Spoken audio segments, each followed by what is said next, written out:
السلام عليكم، أهلا وسهلا بكم على قناتي مرة أخرى. كنرحب بكم، كنرحب بجميع المشاهدين الجدد وكذلك مشاهدات الدائمات.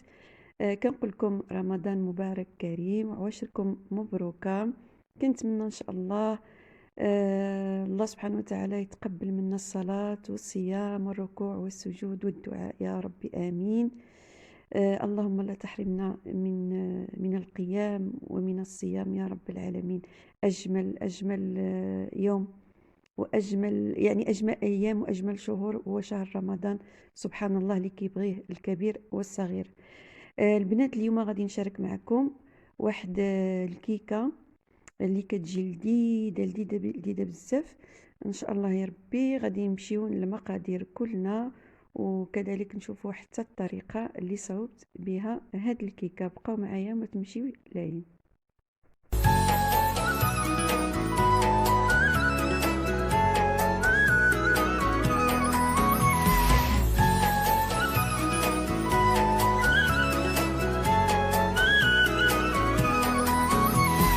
مرحب مرحب يا هلال، أهلا أهلا كيف الحال؟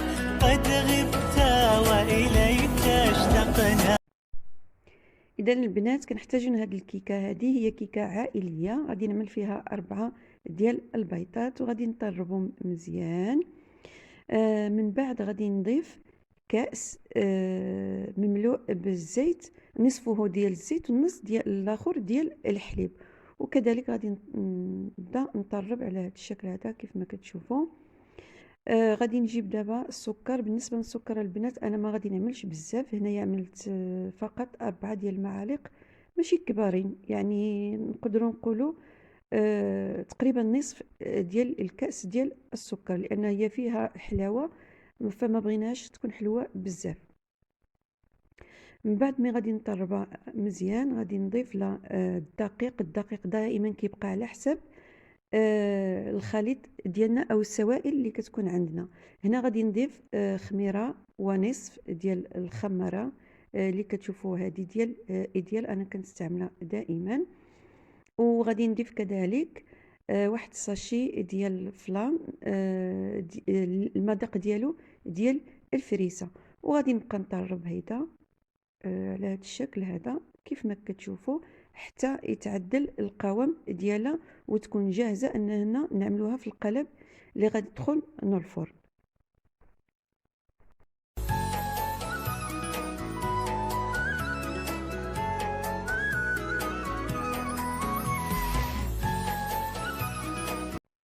ها هي الكيكه ديالنا البنات بعد ما كتخرج من الفرن. بسم الله ما شاء الله كتجي غزاله وكتجي منفوشه ومنفوخه، والداخل ديالها اللون ديالها ما كيكونش اللون ابيض عادي، وانما كيكون داك اللون ديال فلان كيطلق فيها اللون ديال اللون غوزي ديال الفريسه. هنا دابا غادي نجيو نصاوبوا الصوص او ديك الكريمه اللي غادي ندهنوا بها الكيكه ديالنا. هنا كنحتاجوا البنات ساشي ديال الفلون، واحد 3 ديال المعالق ديال النشا او كريم باتيسري. انا ما لقيتش النشا عملت كريم باتيسري. وكذلك السكر، وكنبقى نحرك عاد كنضيف الحليب. علاش؟ باش ما كيتكورليش داك المكونات، ما كيتكوروش مع السكر. بحال اللي كينسجموا مع السكر، وملي كنكب عليهم الحليب كيطلقوا مباشره. كنحط الخليط ديالي على البوطه كيسخن شويه او كيعقد، من بعد كنضيف له الشوكولات وهو باقي سخون باش داك الشوكولات كيدوب في ديك الحراره اللي عندي ديال الكريمه. من بعد كنضيف عليها ريبي باش كيزيد يفتح لها اللون، وكذلك كنضيف عليها 2 ديال البيتي سويس صغار باش كتجي كريمه البنات، كتجي واحد الصوص رائعه. اللذه ديال هاد الكيكه في او السر ديالها كيتوجد في الكريمه ديالها او في الصوص ديالها. البنات نتوما كتشوفوا كيف كيجي عاقد، هو مباشره ملي كيبرد في يدنا كيعقد، لان فيه فلان فيه النشا وكذلك الشوكولات، فهو يعني كيعطي واحد كيتقال معنا. دابا هنا غادي ندوزو مباشرة نسقيو الكيكة ديالنا. البنات هي ساهلة، يعني مكونات ربما غادي يكونوا في البيت. ودابا طبعا حنايا في هذا الشهر هذا الكريم، العين كتشهى قبل البطن، سبحان الله العظيم. حتى اذا ما توفرتش نمشيو نجيبوهم، يعني نجيبوهم نتقداوهم. انا كنقول لكم البنات او كنصحكم انكم تعملوها، راه غادي تعجبكم حتى نتوما، ماشي غير الاولاد ديالكم.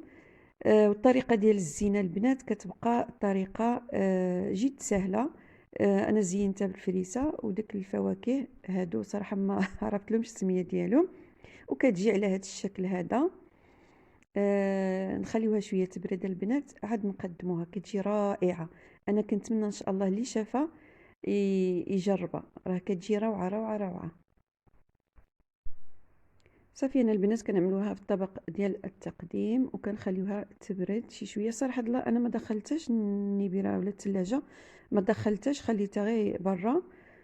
عقدت الراسه وكذلك بردت. بغيتو تحطوها في الثلاجه ماشي مشكل. اذا البنات غادي نخليكم مع هاد الصور ونمشيو نشوفوا معكم ملابس الصاله.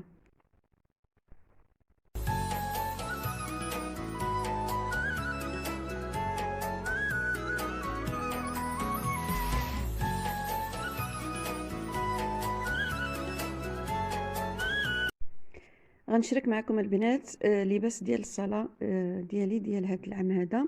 كيف ما كتشوفوا هنا هاد هو هديه من الصديقه ديالي. بصراحه انا دفعتهم باش نخيطهم عندها. اتصلت بها غير في التليفون، قلت لها بغيت ملابس ديال الصلاه، وبالفعل وجدتهم لي.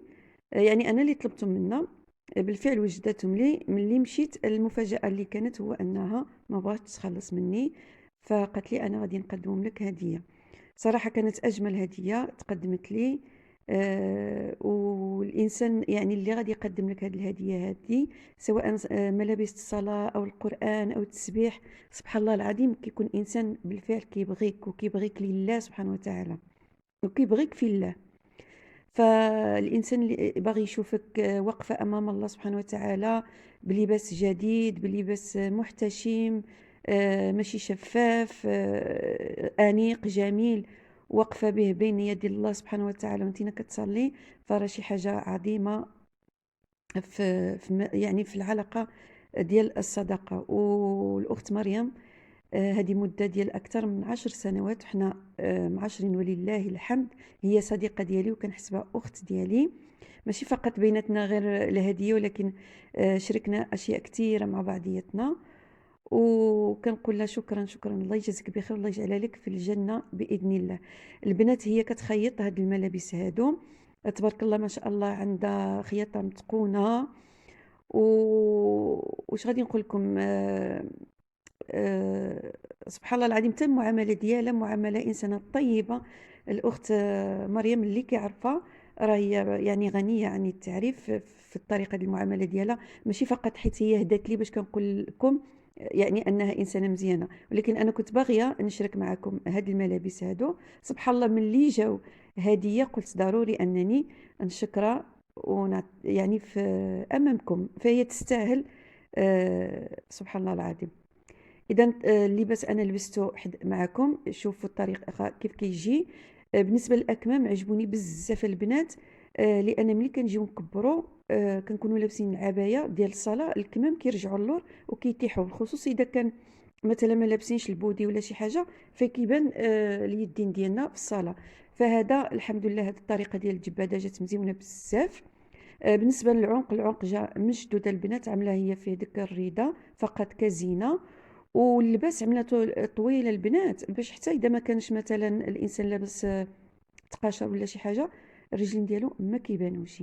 فاللي بغى هذا اللباس هذا ما عليه غير يخلي ليه في كومونتير باش تواصلوا مع الاخت مريم الخياطه الرائعه ديالنا. كنقول لك مريم شكرا شكرا بزاف اختي، والله يجعلوا لك في ميزان الحسنات ديالك وتلقى يوم القيامه ان شاء الله في باب الجنه. جزاك الله عني كل الخير. اذا البنات الفلوق ديالنا هنا غادي يسالي. مشيت صليت صلاه التراويح والعشاء، الله يتقبل من الجميع. وكيمشيو الاولاد ديالي بعد الصلاه كينعسوا لان كيكون عندهم مدرسه، وكذلك الزوج ديالي كيمشي ينعس لان صباح خدام. بالنسبه لي انا اما كنوض البنات ننظف الدنيا باش كتصبح لي نقيه، اولا كنجلس نزيد نقرا مثلا شي ورد ديالي نكمل على الورد، اولا نجلس هيدا المهم انا ما كنعشي، يعني قبل صلاه الفجر ما كنعشي. واهم حاجه البنات هي انني كنعمل واحد الجلسه مع راسي بوحديتي كيف ما كتشوفوا هنا كنعدل كابوتشينو، كنسترجع شويه ديال الطاقه ديالي. كنجلس نتصنت كيف ما كيقولوا، كنتصنت على الضلوع ديالي، كنعطي راسي واحد الفتره ديال نقولوا استرخاء، فتره نقاهه، فتره الاستماع الى الذات. المهم اي حاجه كنبغي نعملها كنعملها في هذه الفتره هذه. كيف ما كتشوفوا مره كنشرب كاس داتاي، مره كنشرب قهوه، مره كنشرب كابوتشينو، المهم اي حاجه سخونه كنشربها. اليوم كيف ما كتشوفوا هنا عملت كابوتشينو. غادي نصاوبو وغادي نمشي نقطع طريف ديال الكيكه، غادي نجلس البنات، غادي كيف شنو بغي ما عرفتي كيفاش نعبر. المهم غادي نجلس شويه مع راسي نتصنت. وكذلك البنات الانسان ملي كيمشي يجلس هيدا مع النفس ديالو ولا كيجلس مع راسو بوحديتو كانه كيبرمج واحد واحد يعني ذاكره جديده. كيفكر انه شنو ممكن نعمل غدا، شي حاجه خطا فيها، كيحاول انه ما يرجعش ليلا. المهم اشياء بحال هذه مثلا على سبيل المثال. اذا البنات غادي نخليكم هنا وكنقول لكم تناوني في فلوق جديد ان شاء الله دائما على قناه انفال. وما تنسونيش باللايك، وكذلك اللي باقي ما اشترك يشترك على هذه القناه، وخليوا لي كومونتير باش هكذا نتواصل معكم. واللي بغى يتواصل معايا اكثر يدخل عندي الانستغرام. كنقول لكم ليلة سعيدة، والسلام عليكم، والى اللقاء في فيديو قادم ان شاء الله، ورمضان كريم.